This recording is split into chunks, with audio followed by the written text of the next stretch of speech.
मित्रों, भारतीय जनता पार्टी की एक परंपरा है, जब भी लोकसभा चुनाव होते हैं तो उस चुनाव के चुनावी वर्ष में भारतीय जनता पार्टी अपने प्राइम मिनिस्ट्रियल कैंडिडेट की घोषणा करती रही है।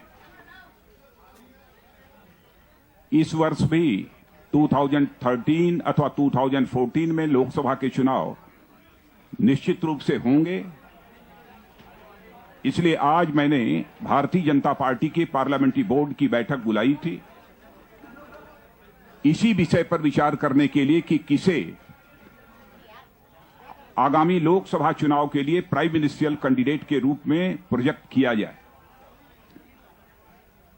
संसदीय दल ने यह फैसला किया है कि श्री नरेंद्र मोदी को आगामी लोकसभा चुनाव के लिए प्राइम मिनिस्ट्रियल कैंडिडेट के रूप में प्रोजेक्ट किया जाए।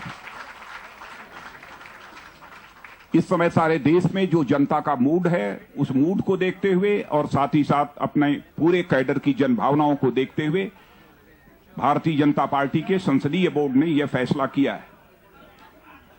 मैं इसे इंग्लिश में भी कहना चाहूंगा। The BJP is having a tradition to announce prime ministerial candidate before Lok Sabha election.